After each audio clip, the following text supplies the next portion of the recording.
හරි පුතේ අපි දැන් රචනාවක් ලියද්දී සැකිල්ලක් හදාගන්න පුළුවන් දැන් අපිට සැකිල්ලක් හදාගත්තා අපි දැන් සැකිල්ලක් හදන විදිය ගැන පුරුදු වෙන්න ඕනේ සැකිලි ගහලා පුරුදු වෙන්න ඕනේ එතකොට පුළුවන් වෙනවා සැකිල්ලක් නිවර්දිව හදාගන්න දැන් අපිට රචනා මාතෘකාවක් හරි ඊට පස්සේ සැකිල්ලක් ගහගත්තා සැකිල්ලේ කරුණු මක් කරගත්තද සැකිල්ලේ කරුණු විධිමත් විදියට අපි පෙළ ගස්ස ගත්තා එහෙනම් පෙළ ගස්සගෙන දැන් මොකද කරන්නේ අපි රචනාවක් දැන් ලියන්න යන්නේ රචනාවක් ලියද්දිත් සැකිල්ලක් තියෙනවා ලියන විදිහක් තියෙනවා රචනාව ලියද්දී අපි අනුගමනය කරන විදිහක් තියෙනවා පුතේ ඒකට කියනවා රචනා සැකිල්ල කියලා දැන් රචනා සැකිල්ල කොහොමද රචනයක ආකෘතියක් තියෙනවා සාර්ථක රචනාවක් ලියද්දී ආකෘතියක් තියෙනවා ආකෘතිය තුල තියෙනවා මෙන්න මෙහෙම කොටස් තුනක් තියෙනවා හරියට කොයි වගේද දැන් අපි මිනිසෙක් ගත්තොත් එහෙම මානවයෙක් ගත්තොත් එහෙම මානවයාට තියෙනවා මොකද්ද තියෙන්නේ මානවයාට තියෙනවා ඔළුවක් තියෙනවා ස්කන්ධයක් තියෙනවා අවසානයක් තියෙනවා එහෙනම් මේ වගේ හරියට මානවයෙක් වගේ රචනා සැකිල්ල ශීර්ෂ ඔළුව ලොකුයිද නෑ ශරීරය තමයි ලොකුම කොටස එහෙනම් ශීර්ෂය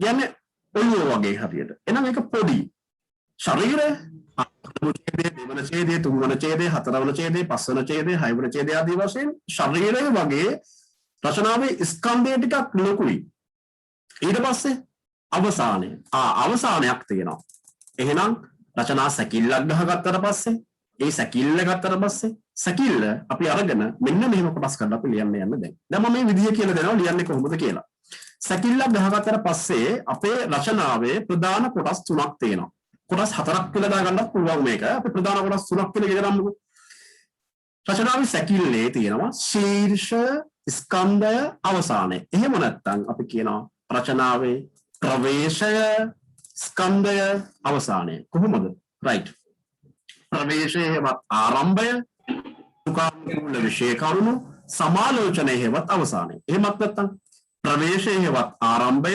ස්කන්ධයේවත් මාතෘකාවට අදාළ කරුණු දැක්වීම නිගමන සමාලෝචන මගින් අවසානය ඔන්න ඔය විදිහට අපි මොකද කරන්නේ තමන්ගේ රචනාව තුළ ඔය විදිහේ ආකෘතියක් පුරුදු වෙන්න මින් ඉදිරියට ලියද්දී අනිවාර්යෙන් රචනයක ආකෘතියක් තියෙනවා ඒ ආකෘතිය තුළ අපි විභාගෙට ලියද්දී මෙන්න මේ ආකෘතිය අනුගමනය කරන්න දැන් අපි පුරුදු වෙන්න යන්නේ ආකෘතිය මොකද කොටස් තුන එකක් තමයි ප්‍රවේශය නැත්නම් ආරම්භය ඊළඟට ස්කන්ධය නැත්නම් ශරීරය අවසානය නිමාව මේ තුන තියෙන්න ඕනේ හැම රචනාවකම මෙන්න ඉදිරියට හැම දරුවෙක්ම ලියන රචනාවේ මෙන්න මේ තුන උත්සාහ කරන්න ලියන්න කොහොමද ලියන්නේ රචනයක මූලික අංග තුනක් තියෙනවා මූලික අංග තුනෙන් එකක් තමයි ප්‍රවේශයේවත් ආරම්භය ඊළඟට ස්කන්ධයේවත් ශරීරය ඊට පස්සේ අවසානයේවත් නිමාව දැන් කොහොමද රචනාව ලියන්නේ ඔබ කිව්වා රචනාව හරියට මානවයෙක් වගේ මිනිසෙක් වගේ කියලා ශීර්ෂය ස්කන්ධය අවසානය ශීර්ෂ ඔළුව වගේ හරියට ටිකක්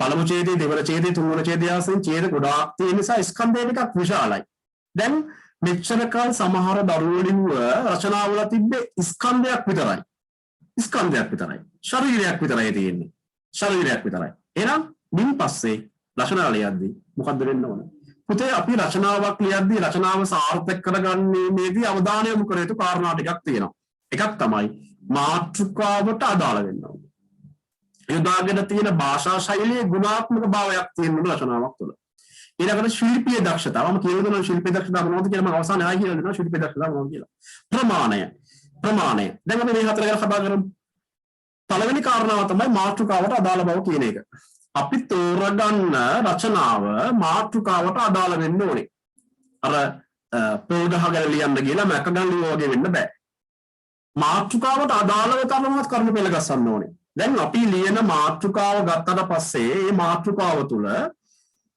අපි යොදාගත් මාතෘකාව උචිත කරුණු ඔස්සේ තමයි ලියන්නේ. එහෙනම් මොකද්ද? දැන් අපි මම කියවනේ අපි විෂයාන්තර පොතපත කියවනවා. පොතපත පරිශීලනය කරනවා. උසස් නිර්මාණ ඇසුරු කරන්න ඕනේ. දැන් සමහර අයට රචනා ලියන්න බැරියයි මාතෘකාව ගත්තට පස්සේ ඒ පිළිබඳ දැනුමක් නැහැ. තමන් තෝරගන්නවා තමයි. හරියට ඒ පිළිබඳ වැඩි විස්තර දන්නේ නැහැ සමහර වෙලාවට. උසස් නිර්මාණ ඇසුරු කිරීම පුවත්පත් සංග්‍රහ වගේ දේවල් වාහිනිය වගේ දේවල් අන්තර්ජාලය වගේ දේවල් ඒ වගේ ජනමාධ්‍ය මගින් තොරතුරු රැස් කරන්න පුළුවන්. දේශන සාකච්ඡා වලට සම්මන්ත්‍රණ වලට සවන් දීලා පුළුවන් අපිට තොරතුරු රැස් කරගන්න පුළුවන්. එහෙනම් එහෙම උපයාගත් කරුණු ටික තමයි අපි අර ඒකාබද්ධතාවය කියන තුන ක්‍රමවත්ව පෙළ ගැස්සුවේ. පුතේ රචනා සැකිල්ලක් හදාගත්තට පස්සේ දැන් සමහර දරුවෝ මොකද කරන්නේ? පුතේ විභාගෙදී රචනාවක් ලියන්න කිව්වට පස්සේ රචනාව ලියලා ඉවර කරන්න. භාගයක් ලියලා පස්සේ ලියන්න තියන්න එපා. සමහර අය මොකද කරන්නේ? වෙලාව මදි වෙයි කියලා වෙලා රචනාව ටික අඳුර ලියලා ඉතින් ප්‍රශ්න වල යනවා. ඒකද රචනාවට පුරුදු වෙන්න රචනාව මුල ඉඳන් අග දක්වා ලියලා ඉවර කරන්න. හේතුව අපි සමහර වෙලාවට රචනාවක් ලියද්දී පුනරුක්ති ඇති වෙනවා. සමහර වෙලාවට උඩ කියපු දේ ආයි කියලා. ආයතව පාරක් කියලා. ඒකට කියනවා පුනරුද්දෝෂය කියලා කියන සාහිත්‍ය දෝෂයක් තියෙනවා පුනරුද්දෝෂය කියලා. කියපු දෙයක් නැවත නැවත කියනවා. එකම දේ නැවත නැවත කියනවා. එහෙම වෙන්නේ නැහැ. රචනාවක් ලියන්න ගියාට පස්සේ විභාගෙදී මොකද කරන්න ඕනේ?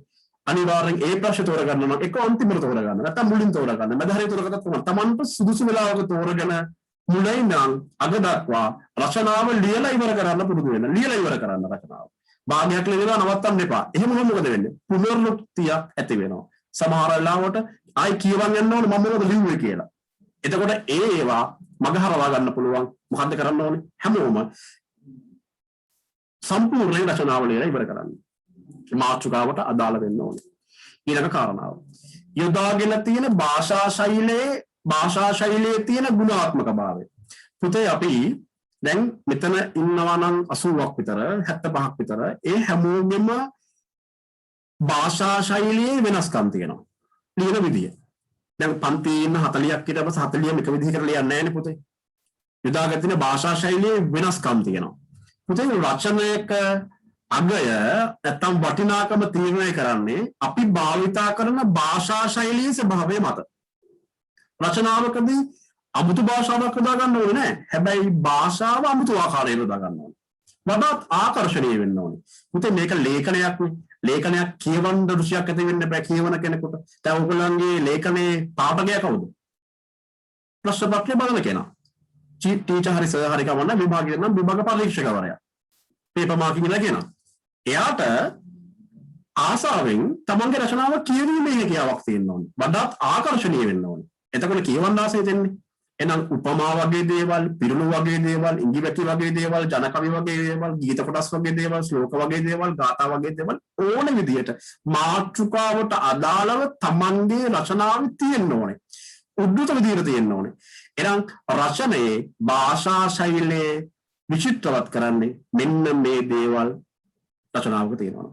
අපි සතුව පවතින වාක් කෝෂයේ ප්‍රබලව බලපාමක් ඇති කරනවා. දැන් අපිට ලියද්දී ලේඛනයේදී අපිට තියෙනවා මොකද්ද? Tamanටම ආවේනික වචන ශෛලියක් තියෙන්න ඕනේ. වචන මාලාවක් තියෙන්න ඕනේ. වාග් මාලාවක් තියෙන්න ඕනේ. වාක් කෝෂයක් තියෙන්න ඕනේ. වාක් කෝෂයේ පුහුසත් නම් වාක් කෝෂයේ පුහුසත් කෙනා හොඳට ලියනවා. රචනාව. මේ රචනාව විතරක් නෙමෙයි ඕනම ප්‍රශ්න පත්‍රයක පිළිතුරු හොඳට ලියනවා. වාක් කෝෂයක් තියෙන කෙනා හොඳට රචනා ශෛලියක් තියෙන කෙනා පිළිතුරක් හදාගන්නවා. රචනා ශෛලිය නැත්නම් අපි ලියන්නේ නැහැ. රචනා ලියන්නේ නැහැ. ඒකයි නැත්තේ අපිට. රචනා ලියන්නේ නැහැ. හේතුව විභාගෙට විතරක් ලියන්න ගිහිල්ලා බලාගෙන ඉන්න අපි විභාගෙට ගිහිල්ලා විතරක් රචනා ලියන්න බලන් ඉන්නවා. එහෙම හරියන්නේ නැහැ. එහෙනම් භාෂා ශෛලියේ ගුණාත්මක භාවයක් තියෙන්න ඕනේ. ඊළඟ කාරණාව. ශිල්පීය දක්ෂතා කියලා කියවනේ. මොනවද ශිල්පීය දක්ෂතා කියලා කියන්නේ? පුතේ මේකෙදී අවධානය යොමු කරන්නේ මොනවද? නිවර්දි අක්ෂර වින්‍යාසය හා පද බෙදීම පිළිබඳව. අත්තකුරු වල පැහැදිලි බවක් තියෙන්න ඕනේ. දැන් අත්තකුරු ගත්තට පස්සේ අත්තකුරු වල පැහැදිලි බවක් තිබ්බනම් ඇති. නේද? කියව ගන්න පුළුවන් තරමේ අත්තකුරු කියව ගන්න පුළුවන් වෙන්න ඕනේ. ඒ තමන්ගේ අත්තකුරු තියෙන තමන්ට ලස්සනයි තමයි. හැබැයි වෙන බලන කෙනෙකුට සමහරවිට අපැහැදිලි වෙන්න පුළුවන්. ඒක නිසා අත්තකුරු වල මොකද තියෙන්න ඕනේ? පැහැදිලි බවක් තියෙන්න ඕනේ. විභාග ලියද්දී තමන් ලියන ලේඛනයේ රචනාවේ අත්තකුරු ගැන සැලකිලිමත් වෙන්න බලන කෙනෙකුට කියව ගන්න පුළුවන් හැකි ආකාරයේ වචන පාවිච්චි කරන්න. විරාම ලක්ෂණ යොදන්න. ඒක ශිල්පීය දක්ෂතාවයක්. ඡේද බෙදාවෙන් කිරීම ශිල්පීය දක්ෂතාවයක්. දරුවනේ දැන් මම සැකිල්ලක් ගැහුවාට පස්සේ සැකිල්ලේ අර කරුණු 8ක් විතර ආවනම් ඒ 8 මොකද්ද? ඡේද 8ක්. 7ක් විතර ආවනම් ඡේද 7ක්. 6ක් විතර ආවනම් ඡේද 6ක්. ඡේදයක් කියන්නේ මොකක්ද? දැන් සමහර දරුවෝ ඡේද වෙන් කරන්නේ. ඡේද වෙන් කිරීම ශිල්පීය දක්ෂතාවයක්. ලේඛනයේදී ශිල්පීය දක්ෂතාවයක් තමයි ඡේද වෙන් කිරීම. ඡේදයක් කියන්නේ මොකක්ද?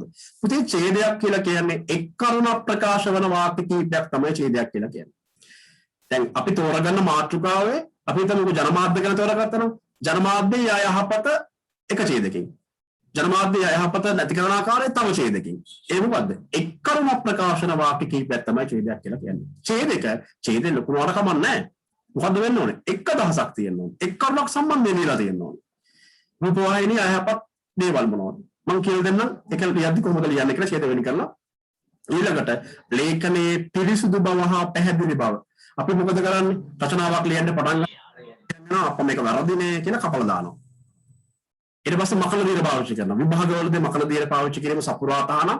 අපි ටිබෙට්ස් කියලා කියන්නේ මකල දියර සපුරා තහනම් විභාග ශාලාවට අරන් යන්නවත් එපා. මකල දියර. දරුදුනා නම් එක එකකින් කපලා දාන්න ඕනේ. ඊට පස්සේ අපි මොකද කරන්නේ? පිරිසුදු බවක් නැහැ. කපලා දානවා, කොටලා දානවා, එහෙම ඉරියන් දිනවා. එහෙම ලේඛනයේ පිරිසුදු බවක් තියෙන්න ඕනේ. පැහැදිලි බවක් තියෙන්න ඕනේ. මේ හැම දේවල්ම ශිල්පීය දක්ෂතාව කියලා කියනවා. දැන් අපි විභාගෙදී අපිට රචනාව ලියද්දී පුතේ වාක්‍ය රචනය තුළ අනවශ්‍ය පරිදි දීර්ඝ වෙන්න බෑ රචනාව. අපෙන් අපේක්ෂා කරන්නේ වචන ප්‍රමාණයක්. මොහොතට වචන 250ක් පුතේ. 300ක් නෙමෙයි. මම මෙතන හදා ගන්නම් මේ කේරවල 250 මතක තියාගන්න. 250යි. එහෙනම් සාමාන්‍ය පෙළට එන්නේ කොච්චර ප්‍රමාණයක්ද? වචන 250ක්. 250ක්. ඒක 300ක් නෙමෙයි. එහෙනම් 250ක් මතක තියාගන්නකො. සාමාන්‍ය පෙළ විභාගයට වචන 250කට නොඅඩු. හැමදාම රචනාවේදී දීලා එනවා මොකක්ද දෙන්නේ? 250කට නොඅඩු කියලා එනවා. එහෙනම් මේක ප්‍රමාණයට අඩු වෙන්නත් බෑ. අතිශයින් ඉක්මවා ලියන්නත් බෑ. දැන් අපි හිතන්නේ වචන 250ක් කියලා කිව්වට පස්සේ වචන 250ක් ලිව්වම හරි. එහෙමනේ හිතන්නේ. එතකොට අපි මොකද කරන්නේ? 150ක් විතර ලියලා උඩ බිම බලන වෙලා එහෙම බලලා වෙලා තව ටිකක් ලියනවා. ඊළඟට ගණන් කරනවා 1 2 3 4 5 කියලා ගණන් කරනවා. ආදන් 200ක් විතර දෙනවා. තව 50ක් ලියන්න ඕනේ. ඊට 50ක් ලියන්න ඉතින් කල්පනා කරනවා කොහොමද 50ක් ලියන්නේ කියලා ලියනවා. එහෙම ලිව්වහම සාර්ථක රචනාවක් වෙන්නේ නැහැ. අතිශයින් ඉක්මවන්නත් බෑ. 250ක් කිව්වට පස්සේ 300ක් ලියන්නෙත් නැහැ. ඊළඟට සාර්ථක වාක්‍ය රචනයක් හරියට සාහිත්‍ය නිර්මාණයක් වගේ. ඒකේ පාඨකයා කවුද? පාඨකයා අර බලන කෙනා. විභාග පරීක්ෂකවරයා. එයාගේ ආකර්ෂණය දිනා ගන්න ඕනේ. බැරි වෙලාවත් ඔයගොල්ලන්ගේ රචනාව කියවන පාඨකයා මක්කුණුත් වෙහෙසටපත් වුණොත් එයා මොකද කරන්නේ? ඒක හරියට බලන්නේ නැති සමහරවල්. එහෙනම් වෙහෙසටපත් කරන්න එපා. බලන කෙනාට පහසුවෙන් බලා ගන්න පුළුවන් වෙන විදිහට රචනාව ලියන්න පුතේ. එහෙනම් දැනුම අවබෝධය ලබා දෙන රචනයාගේ ස්වීයත්වය ප්‍රකට කරන ලේඛනයක් විදිහට තමයි රචනාව හඳුන්වන්නේ. හරි. ඉක්මනින් අපි යමු. දැන් මේ ටික ඕනේ. හරි. දැන් බලමු අපි මොකද්ද කොහොමද රචනාව ලියන්නේ. දැන් අපි ලියන්නේ අර සැකිල්ලට අනුව ලියන්න යන්නේ දැන්. පුතේ ප්‍රවේශයේවත් ආරම්භය කියන්නේ මොකද්ද? ප්‍රවේශයේ නැත්නම් ආරම්භය කියලා කියන්නේ රචනයේ අදාළ කරුණු ලිවීමට පෙර රචනයට පිවිසෙන විදිහ. කොහොමද රචනාවට පිවිසෙන්නේ? පුතේ මේක අපි කියනවා ආරම්භක ඡේදය කියලා කියනවා. මේක අපි තෝරාගත් මාතෘකාවට අදාළ වැදගත් කරුණක් රසවාසනසේ ඉදිරිපත් කරන්න උත්සාහ කරන්න ඕනේ. කොහොමද අපි උදාගන්නේ? සමහර පාඨකයාගේ කුතුහලය උස්සන්න ඕනේ. රචනාවක ආරම්භයේ ඉත වැදගත්ම දේ නිසා. එහෙනම් රචනයක ආරම්භයේදී අපි මොකද කරන්න ඕනේ? රචනා මාතෘකාවට අදාළ විදිහට කිසියම් උද්දෘත පාඨයක් උදන්න පුළුවන්. රචනයේ අලංකාර බව ඇති කරවන්නේ විදිහට. එහෙනම් ගාථා පාඨයක්, ශ්ලෝක පාඨයක්, ගීතයක කොටසක්, කවියක්. දැන් මේක පුතේ ගීතයක් කියුවට පස්සේ තමන් කැමති සිංහල ලියනවද? එහෙම ලියන්නේ නැහැ. මොකද ලියන්නේ? මාතෘකාවට අදාළ ගීතයක් වෙන්න පුළුවන්. ජන කවි ගැන මාතෘකාවක් නම් ජන කවියකින් පටන් ගන්නවා. අන්න ඒ විදිහේ උදාහරණයක් මම දෙනවා. ප්‍රස්තාව පුරුල පඬිවදන නිසදස් පාඩයක් සමහර තමාගේම ස්වයං නිර්මාණයක් වෙන්න පුළුවන්. මේක අනිවාර්යෙන් කරන්න රචනාවක් ලියද්දී මින් පස්සේ පුරුදු වෙන්න හැමෝම රචනාවක් ලියද්දී කොහොමද කරන්නේ? හැමෝම පුරුදු වෙන්න හොඳ ප්‍රවේශයක් ගන්න. ඔය විදිහට ගාථා පාඨයක්, ශ්ලෝක පාඨයක්, ගීතයක කොටසක්, කවියක්, ප්‍රස්තාව පුරුලක්, පඬිවදනක්, නිසදස් පාඩයක් තමාගේ නිර්මාණයක් සෑම රචනාවක් ලියද්දී මේ විදිහේ මොකද්ද හොඳ ප්‍රවේශයක්, රසවත් ප්‍රවේශයක් හදාගන්න එහෙම උත්සාහ කරනවා නම් ඒක රචනාවක සාර්ථකත්වයට බලපානවා. එහෙනම් රචනාව සාර්ථක කරගන්න එහෙමයි. ප්‍රවේශයේවත් ආරම්භය කියලා කියන්නේ ඒක හරි වැදගත් පුතේ. හොඳ කුතුහලයක් ගන්න විදිහට ආරම්භ කරන්න තමන් පුරුදු පුහුණු වෙන්න. ඊළඟ කාරණාව. උදාහරණයක් දෙන්නම්කෝ. දැන් අපි මෙහෙම හිතමු. රචනාවක් ලියන්න යනවා. රචනාව තමයි මත්ද්‍රව්‍ය නිසා සිදුවන සමාජීය පරිහානිය. දැන් අපි රචනාව පටන් ගන්නෙ කොහොමද? කෙනෙක්ගේ පාඩයකින් පටන් ගන්න පුළුවන්. අපි උදාහරණයක් විදිහට පරිසරය සම්බන්ධ රචනාවක් නම් සියතෙල්ගේ ප්‍රකාශයකින් පටන් ගන්නවා. ඒ විදිහ වෙන්න පුළුවන්. දැන් මේක බුදුන් වහන්සේගේ ප්‍රකාශයක්. යමෙක් මත්පැන් මත්ද්‍රව්‍ය භාවිතයේ යෙදුනේද ඔහු මෙලොවදී තම ජීවිතයේ මුල් සිඳගත්තේ වෙයි. බුදුන් වහන්සේ. ඔතනින් පටන් ගන්නවා. නිර්මාණශීලීද? නිර්මාණශීලී. ආකර්ෂණීයද? ආකර්ෂණීයයි.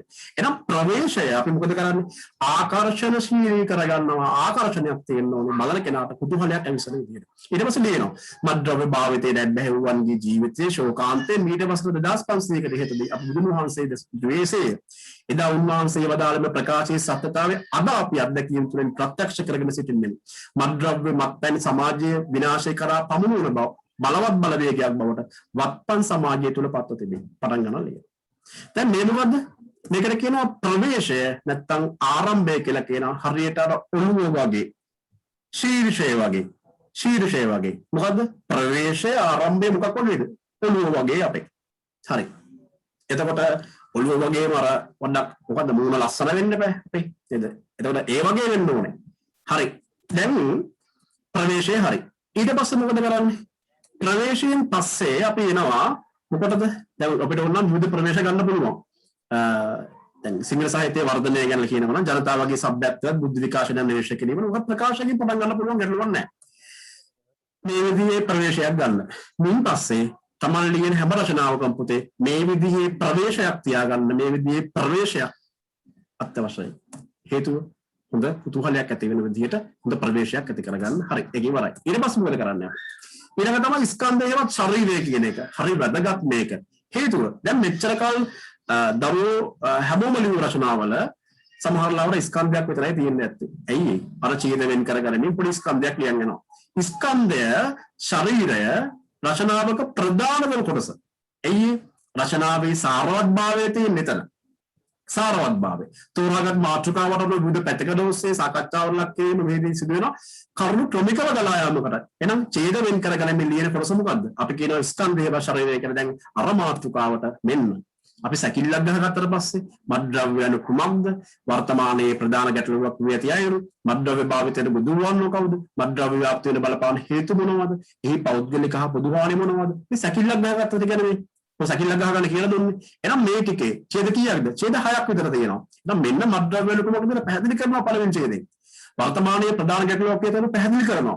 මත්ද්‍රව්‍ය භාවිතයට බුදුන් වහන්සේ කවුද කියලා පැහැදිලි කරනවා. මත්ද්‍රව්‍ය ව්‍යාප්තියට බලපාන හේතු ඔන්න පැහැදිලි කරනවා. මේ මොකද්ද? මේකට කියනවා ස්කන්ධය නැත්නම් රචනාවේ ශරීරය කියලා කියනවා. රචනාවේ ශරීරය හරි වැදගත් වැඩිම ඡේද ප්‍රමාණයක් තියෙන්නේ කොහෙද පුතේ? රචනාවේ ශරීරය තියෙන්නේ. මෙන්න මේ වගේ. ශීර්ෂය පළමු ඡේදය, දෙවන ඡේදය, තුන්වන ඡේදය, හතරවන ඡේදය, පස්වන ඡේදය, හවන ඡේදය, හත්වන ඡේදය තමන්ගේ ඡේද ප්‍රමාණ තියෙන ස්කන්ධය තියෙන එක තමයි ස්කන්ධය කියලා කියන්නේ. ශරීරය කියලා කියන්නේ. හරි. දැන් එහෙනම් රචනාවක ප්‍රධානාංග තුනක් තියෙනවා. මොකද ප්‍රධානාංග තුන? ප්‍රවේශය, ආරම්භය, ස්කන්ධය හෙවත් ශරීරය. දැන් දෙකක් ඉවරයි. ඊළඟට මොකද්ද කරන්නේ? ඊළඟට තියෙනවා තව කොටසක් අවසානය කියලා එකක් තියෙනවා. අවසානය හරි වැදගත්. ඒකට හේතුවක් තමයි අවසානයේ වැදගත් වෙන්න හේතුව විභාගයකදී අපි සතුවම පවතින යම් කුසලතාවයක්මයි.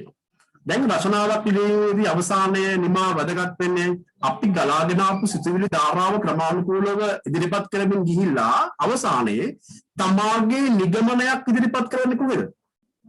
රචනයේ අවසානයේ. එතකොට විශිෂ්ටයි. මත්ද්‍රව්‍ය නම් මත්ද්‍රව්‍ය භාවිතය ආරම්භ කරන්නේ කොහොමද? අඩුගානේ ප්‍රාර්ථනාවක් හරි කවන්නේ. අවසාන ඡේදයක් තියෙන්න ඕනේ. මොකක්ද? මෙන්න මේ වගේ. අපි මෙහෙම කියමුකෝ.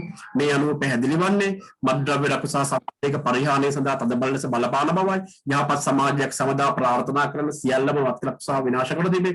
මත්ලකුසා මේ මීතලෙන් තුරන් කළ හැකේ කවදාද?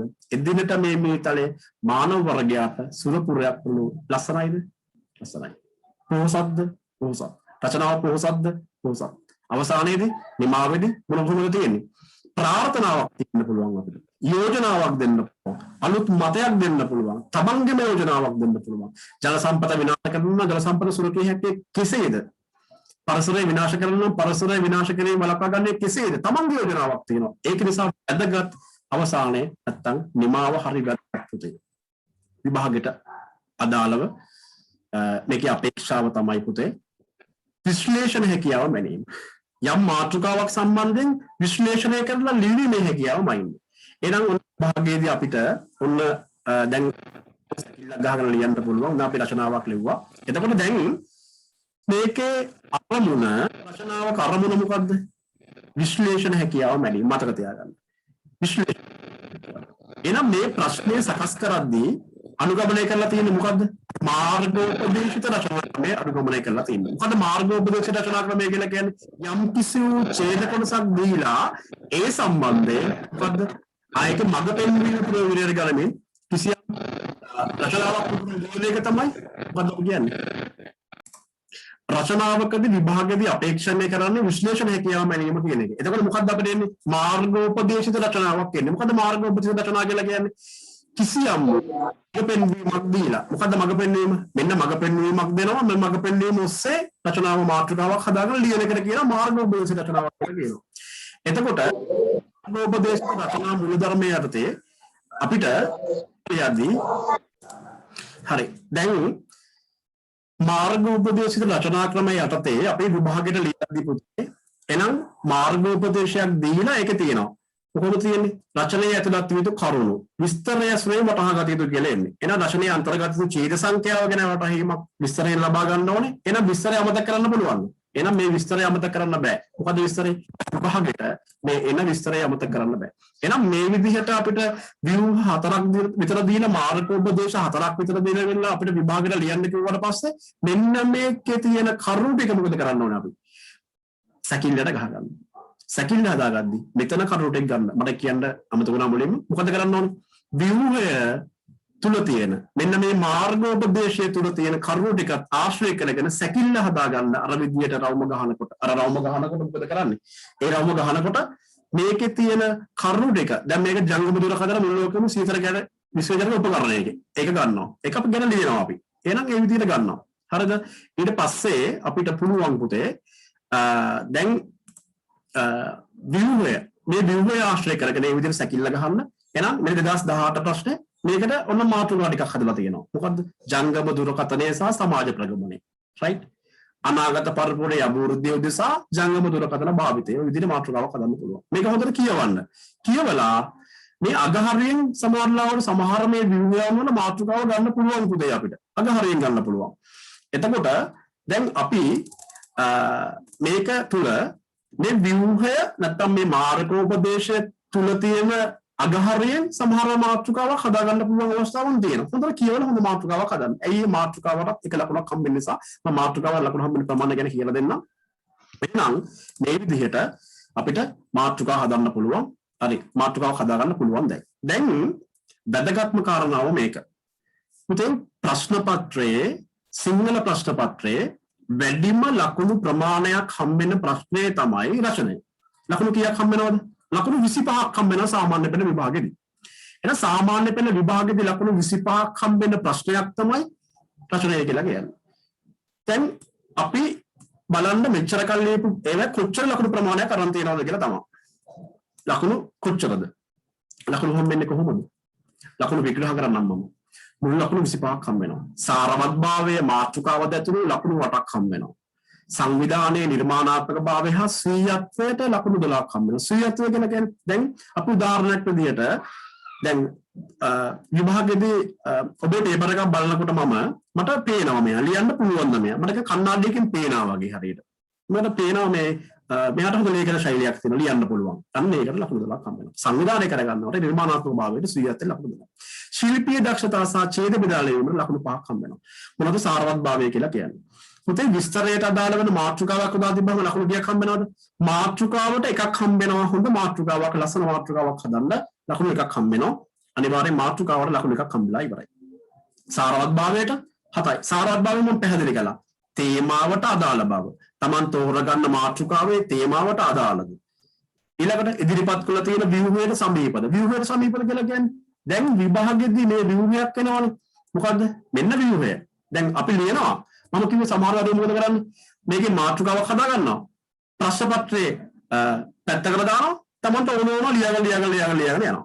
එහෙම කරන්නේ නැහැ. මොකද්ද? මෙන්න මේ ව්‍යුහයට සමීප වෙන්න ඕනේ. මේ ව්‍යුහයට සමීප වෙන්න ඕනේ. සාරවත්භාවයේදී ඒක මනිනවා.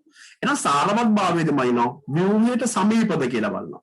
සම බව, සම බව, වචන ගණන 250ට සමීපද 250ක් තියෙනවද 250ට වඩා ලියලා තියෙනවද 200ද තියෙන්නේ එහෙනම් 250ට සමීපව පවතින ඔය හැම එකක්ම රචනාවේ සාරභාවය කියලා කියනවා සාරාත්භාවයට ලකුණු ගන්න පුළුවන් එහෙනම් ඒ විදිහට ඔළුවේ තියාගන්න කොහොමද රචනාව කරලා ලකුණු හම්බ වෙන විදිහ සංවිධානය හා නිර්මාණාත්මක භාවය හා ස්වීයත්වය කියන්නේ මොකක්ද දැන් මම කියවනේ රචනාව ලියද්දී මම 80ක් මෙතන ඉන්නවා නම් 80 80 ආකාරයට ලියන්නේ ප්‍රකාශන ශක්තිය 90ක් සංවිධානය කරගන්න පුළුවන් ශක්තිය රචනාව 80ක් එතකොට වෙනස් කෙනාගෙන් කෙනාට මොකද්ද වෙනස් එතකොට දැන් එනම් සංවිධානය කරගද්දී මේකෙදී උසස් ප්‍රකාශන ශක්තියක් තියෙන්න ඕනේ සංවිධානය කරගන්න ඕනේ ස්වීයත්වයේ තියෙන්න ඕනේ නිර්මාණාත්මක ප්‍රකාශන තියෙන්න ඕනේ ව්‍යක්ත ලේඛන විවහාරයක් තියෙන්න ඕනේ මේ අංශ ගැන සැලකිලිමත් වෙන්න ඕනේ රචනාවක් ලියන්න ඊළඟ කාරණාව මේක ලකුණු 5ක්ම හම්බෙන්න මොනවටද දැන් මම කියවනේ රචනාවක් ලියලා ඉවර වෙද්දී රචනාවක සමහර වෙලාවට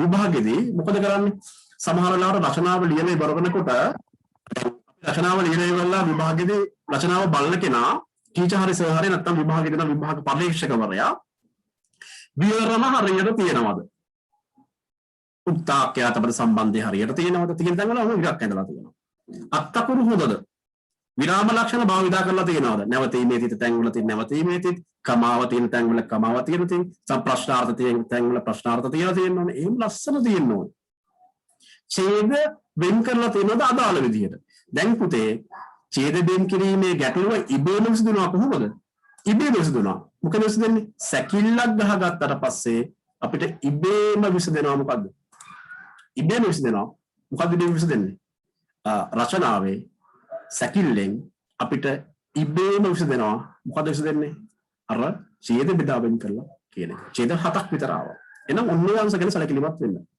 දැන් ඊළඟ කාරණාව තමයි දැන් වචන ගණන දල වශයෙන් 200ට වඩා අඩු වෙනකොට මොකද කරන්නේ අර ඉහත දක්වපු 1 2 3 කොටස් වලින් අනුපාතිකව තමයි ලකුණක් තීරණය කරන්නේ වැදගත් අදහස් වලට දැන් මේක ලකුණු දිනේ පටිපාටි අසුරෙන් තියෙන්නේ හරි මේක අත්‍යවශ්‍ය කාරණාවක් මම කතා කළා හැබැයි රචනයේ දුර්වල වුණා මුල් ලකුණු වශයෙන් බිඳුවක් දෙන්නේ රචනාවට කදාක බිඳුවක් හම්බෙන්නේ නැහැ සමස්තයක් විදිහට සලකා ලකුණු 2ක් 5ක් අතර සංඛ්‍යාවක් තමයි විභාගයේදී පිළිගන්න. උපරිම ලකුණු සංඛ්‍යාව 5 ඉක්ම වීතුයි ඒ විදිහට આવුත්. හරි. දැන් ඔන්න රචනාව ලියන විදිහ ගැන කියලා දුන්නා. 2019 තාපු ප්‍රශ්නත් එක මේ තියෙන්නේ. ඒකට අපි ඔන්න ජල සම්පත දැන් මිනිසා ඇතුළු ජල සිරු ජීවිත ජලයත්ව සාධකයේ සාගර මුහුදු විල් ගංගා ගව්වාදී ජල මූලාශ්‍ර මේකේ අසුරේ මාතෘකාවක් හදාගත්තා කොහොමද ජල සම්පත රැක ගැනීමේ වැදගත්කම. අපට ජීවයේ දෙන ජලය අවසානයේ මොකද්ද කියලා තියෙන්න ඕනේ. ජලය සුරකින්නේ කොහොමද කියලා තියෙනවා නම් සාර්ථකයි. ඔන්න ඔය විදිහට රචනාවක් ලියද්දි ඒලා කොහොමද විභාගෙට එන්නේ? පහක් දක්වන ඊ ඇසුරේ වචන 250කට ඕන රචනාවක් ලියන්න වෙනවා. අනිවාර්යෙන් සුදුසු මාතෘකාවක් ගන්න ඕනේ. අන්තර්ගත යුතු කරුණු සංඛ්‍යාව ඊළඟට ඡේද සංඛ්‍යාව ඊළඟට කවුරු පෙළ ගැසීමේ අනුගමනය කළ ක්‍රියාපිළිවෙල යොදාගත හැකි මාතෘකාව මෙන්න මේ පිළිබඳව අර මඟ පෙන්වීමෙන් තමයි අර මාර්ගෝපදේශයෙන් තමයි ඒක ගන්න. ඊළඟට මුල් ලකුණු 25ක් හම්බ නම් ඒක මම පැහැදිලි කළා හැමෝටම ලකුණු හම්බෙන විදිය. පුතේ සංවිධානාත්මක උසස් ප්‍රකාශන ශක්තිය ඊට පස්සේ සංවිධානයේ ස්වීයත්වය ඊට පස්සේ නිර්මාණාත්මක ප්‍රකාශන ව්‍යක්ත ලේඛන විවහාරය මේ හැම දෙයක් ගැනම සැලකිලිමත් වෙන්න ඕනේ රචනාවකදී. එහෙනම් මෙන්න ශිල්පීය ලක්ෂණ ශිල්පීය දක්ෂතා මේ තියෙන්නේ මොනවද? අක්ෂර වින්‍යාසය, පිල්ලම් භාවිතය, පද බෙදීම, විරාම ලක්ෂණ, ව්‍යාකරණ කුල නිර්වද්‍යතාවය, ඡේද වෙන් කිරීම, නිර්මාණාත්මක බව මෙන්න මේ හැම දෙයක් ගැනම සැලකිලිමත් වෙන්න රචනාවක් ලියද්දී ඒකයි ලකුණු 25ක් හම්බෙන්නේ රචනාවකට. ලකුණු 25ක් හම්බෙනවා කියලා කියන්නේ වැඩි ප්‍රමාණයක්. බලන්න 80 25ක් ප්‍රශ්න පත්‍රයේ ලකුණු 80ක් හම්බෙනවා.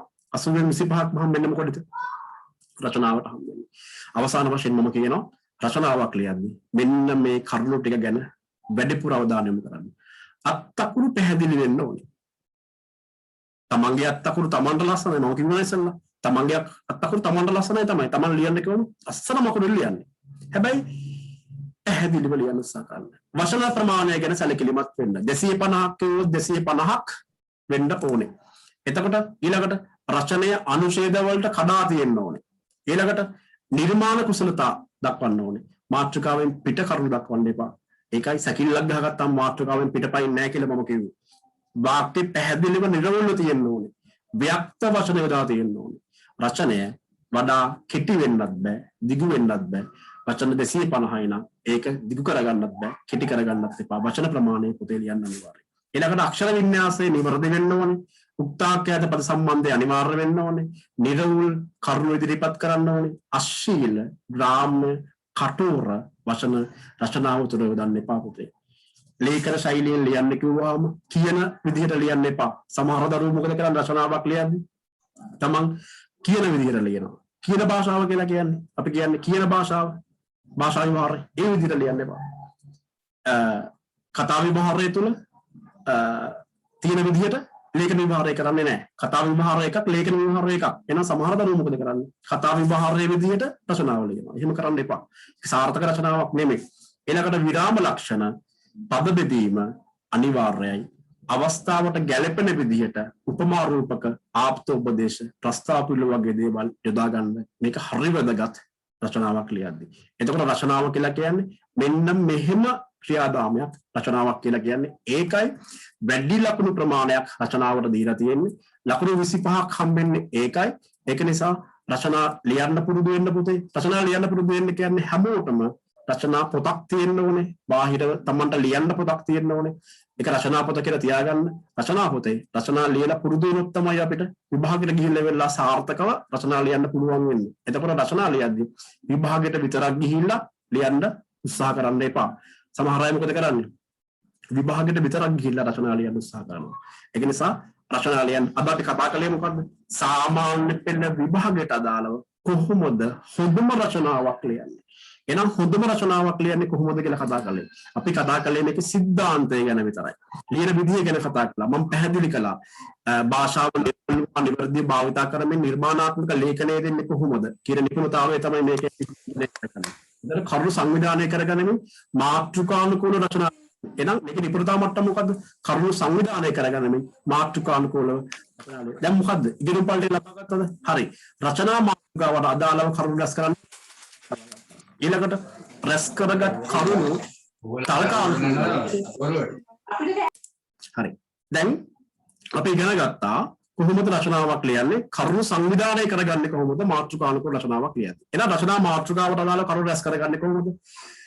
රැස් කරගත් කරුණු තර්කානුකූලව පෙළගස්සන්නේ කොහොමද? ඊළඟට ශිල්පීය දක්ෂතා අනුගමනය කරමින් රචනාවක් ලියන්නේ කොහොමද කියලා අපි කතා කළා. ශිල්පීය දක්ෂතා ගැන පැහැදිලි කරගත්තා. ශිල්පීය දක්ෂතා කියන්නේ මොනවද කියලා. ඊට පස්සේ කාලය පැය දෙකක් හම්බෙන්නේ ප්‍රශ්න පත්‍රේ. එහෙනම් මේකෙදි මේ දෙවෙනි ප්‍රශ්න පත්‍රයේ අපි කලේ මොන ප්‍රශ්නයද? දෙවෙනි ප්‍රශ්නය පුතේ. දෙකේ දෙක රචනා ලිවීම ලකුණු 25. එහෙනම් මෙන්න රචනා ලිවීම කියන එක හොඳට හදාගන්න. මේක හදාගන්නේ කොහොමද? ලියන්න පුතේ. මොනවද ලියන්නේ? රචනා ලියන්න. ඔය ආකෘතිය භාවිත කරලා රචනා ලියන්න. ඊළඟට එහෙනම් මේ ප්‍රශ්න පත්‍රයේ අපි කොට දාගන්න ක්‍රමය. සාරාංශකරණය, අවබෝධ ප්‍රශ්නය, ප්‍රායෝගික ලේඛන මේ හැම එකක්ම ඉදිරියට අපි කරමු. එතකොට මෙන්න රචනාව ලියන විදිහ ගැන කතා කළා. එහෙනම් රචනාවක් කියන්නේ මොකක්ද? යම් මාතෘකාවකට අනුව මනාව කරුණු පෙළ ගැස්වීම, කිසියම් මාතෘකාවක් ඔස්සේ අදහස් කරනවා හැඟීම් ක්‍රමවත් සංවිධානාත්මකව නිර්මාණාත්මක ලේඛන මාධ්‍යයෙන් ඉදිරිපත් කිරීම තමයි වාක්‍ය රචනය කියලා කියන්නේ. එහෙනම් රචනා මාතෘකාවට අදාළව අදහස් කරුණු කොහොමද ගොනු කරන්නේ කියලා අපි කතා කළේ. උචිත වාග්මාලාවක් උදාගන්නේ කොහොමද? මනා ලේඛන කුසලතාවය වර්ධනය කරගන්නේ කොහොමද? එතකොට අපි කතා කළා ඔන්න ඔය ටික. එනම් චින්තන ශක්තිය, ප්‍රකාශන ශක්තිය, ශිල්පීය දක්ෂතා තමයි රචනයක් තුළ ඇගීමට භාජනය කරන්නේ. ඊළඟට රචනාවක් තුළ විශේෂයෙන්ම ලේඛන මාධ්‍යයෙන් අදහස් ප්‍රකාශ කිරීමක් තමයි වෙන්නේ. එහෙනම් මාර්ගෝපදේශ රචනාවක් විභාගයට එන්නේ. හරි. අපි ඉගෙන ගත්තා මාර්ගෝපදේශයේ පැත්තකට දාන්න බෑ. රචනාවක් හදාගනිද්දි මොකද්ද කරන්න ඕනේ? රචනාවක් තුළ මාර්ගෝපදේශය තුලින් තමයි අප රචනාවක් හදන්නේ. සැකිල්ලට මාර්ගෝපදේශයේ තියෙන කරුණු ටික ගහ ගන්න කියලා මම කිව්වා. අර මාතෘකාවක් හදාගන්නේ කොහොමද? හදාගන්නේ කොහොමද? නිර්මාණාත්මකව ආකර්ෂණීයව මාතෘකාවක් හදාගන්න, කුතුහලයේ ජනිත කරන විදිහේ මාතෘකාවක් හදන්න. අර මම කිව්ව පොල් කෙන්දෙන් පන කෙන්ද දකින්න වගේ මාතෘකාවක් හදාගන්න පුළුවන් අපිට. එතකොට මේ විදිහට සැකිල්ලක් හදාගන්න අනිවාර්යයෙන්. සැකිල්ල හදාගත්තට පස්සේ අපිට රචනා මාතෘකාව ලියන්න ආත්ම විශ්වාසයක් ගොඩනගෙනවා. හරියට සැකිල්ලක් හදාගන්න, ඒක අංක කරගන්න පිළිවෙලකට. ඊට පස්සේ සැකිල්ල නිසා රචනයේ මාතෘකාවෙන් පිටපනින්නේ නැහැ. වචන ගන්න සමතුලිත වෙනවා, කාලය කළමනාකරණය වෙනවා, රචන ලියීම සඳහා ආත්ම විශ්වාසයක් ගොඩනගෙනවා. එහෙනම් ওই විදිහට රචනා ලියන්න උත්සාහ කරන සැකිල්ලක් ගහගෙන දැන් සැකිල්ල ගහලා පුරුදු වෙන්න. එහෙනම් මෙන්න මේ තුන මොකද්ද?